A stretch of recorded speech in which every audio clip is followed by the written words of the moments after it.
One of the featured celebrities appearing at the Hollywood show in Burbank, California, was actress and spokesperson Jenilee Harrison. Chris Mann has interviewed Jenilee several times over the years, and the two of them took some time to chat again at this event. So, is this your first fan convention, and what's it been like for you? It is my first fan convention, and it's been fabulous. I was very leery of doing them in the past, and again, they even asked me to do it with Joyce and Priscilla and Dawn, and they've asked me before, but I was just hesitant because being a woman, I think being a woman more especially, there's something about us guarding our anonymity, and so I've been pleasantly surprised. I've had a ball. Oh, good. Wonderful. Well, this show has a really high production value, so it was a good one to start out with and get your feet wet. You, of course, are known for two hit shows, Three's Company and Dallas. Do you find that the majority of people come to you for Three's Company, or is there kind of an even split? I think normally in life, as I'm just walking down the road, it's pretty even, because I think both of those shows in their own right, that Three's Company is a classic, sitcom forever and will be like I Love Lucy. And yet Dallas, I mean, still to this day, I think the most watched show of all time was Who Shot JR.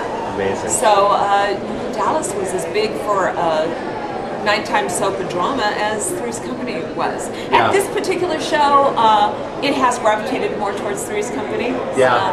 That's sweet. You started out so young.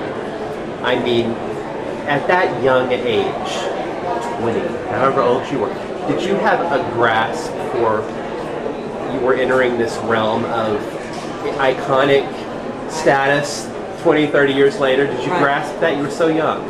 No.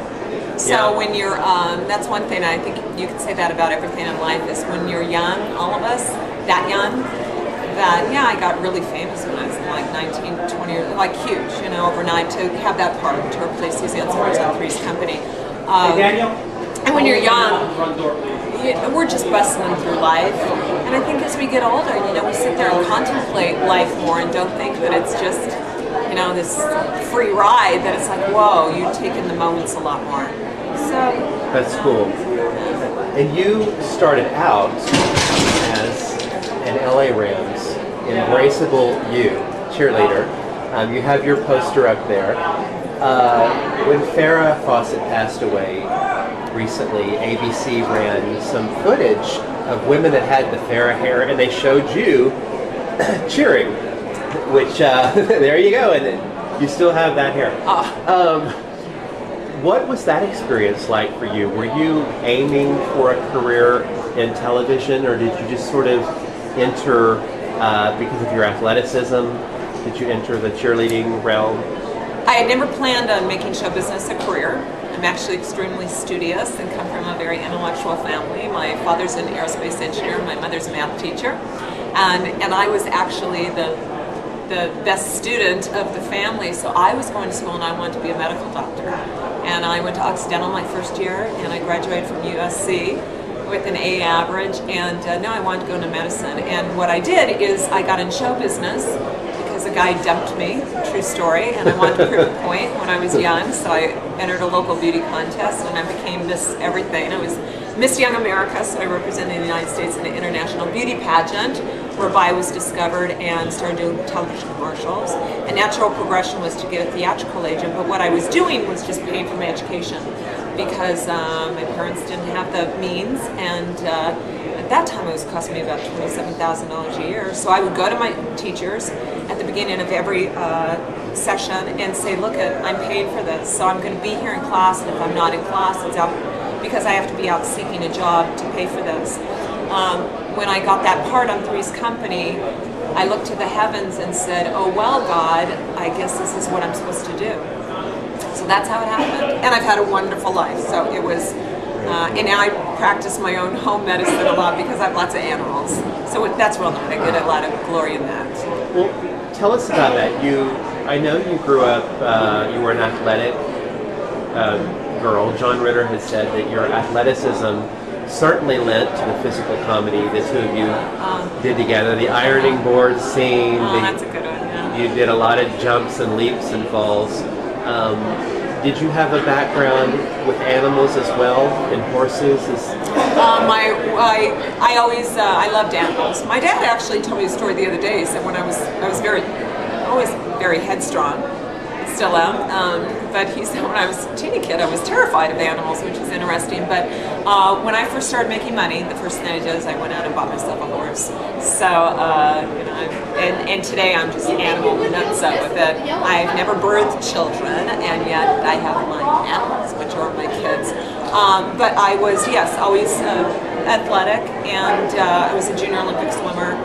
And then I got involved in, I was a professional cheerleader. I was a cheerleader in school too. And but yeah, I was always, so all those Battle on Network stars and all that, I did really well at them. So you did. I love sports. You also had a lengthy career in infomercials. How did that come about? Because you became the face of so many products, and you were like, there's Jenilee, across the channels. Yeah, those are good. I believe as a show business is my career, whenever the camera's there, I'm working, and I'm very happy about it. So which in every medium, if they want me and want to put a camera in front of me, I want to be there and doing it. So when the infomercial world came to be, they asked me about it, and I find it fascinating, and I love the business because people come to me with incredible products. By the time a product comes to me, in the first place, they've spent $1 million developing a wonderful product. And as a kid from the San Fernando Valley, I mean, I'm a little schoolgirl that kid in seventh heaven, because they come to me and they say, okay, we have this fabulous product. We want to give you one. In fact, we want to give you 100. Give them to all your friends, and all we want you to do is go on television, tell people all about them, and we're going to pay you to do that. Oh, cool. So I'm like, this is so cool. And in actuality, I think I do them very well, and a lot of celebrities do not. I think that a lot of celebrity people need a script to fall behind, and I'm just really good at teleprompter and ad-libbing and talking to a co-partner and selling a product, because I still am that little kid from the San Fernando Valley that I get thrilled about neat products and all that. So it's kind of a niche that I really, really enjoy. And then I've also had the opportunity that I've found product, produced product, taken product to Wall Street, raised money, made a public company, and so I love the business, and that I get to practice my brain a little bit. That's amazing. It's fun. And you lent your name and your hosting expertise to a couple of athletic exercise products, the AbFlex, and so you used your physicality for that too. You know, I've always been in good shape. Even today, I work out pretty much 7 days a week. People often say to me, oh, well, figures that they pick a person like you to represent a fitness product. Well, the reason why they pick a person like me is because I do this.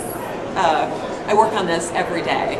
And because I was actually the fat, ugly duckling growing up. And you can ask any of my brothers and sisters. So they used to make fun of me. I was the girl that when they played Spin the Bottle, remember that game? That spin the bottle lands on you, they have to kiss you. When the bottle landed on me, the boys refused. And what's really weird is I always had a good ego. It's like I always thought, oh, well, they don't know what they're missing. And so when I figured out in life what you had to do to get ahead, or what, I just said, oh, is that what I have to do? Okay, I'll do that. Tool of the trade. So I lost weight. I went to a modeling school, dramatic school, streaked my hair, and I'm not the prettiest girl in the room, but I can be the smartest. So I just know how to do it. For more celebrity news and interviews, go to www.retroality.tv.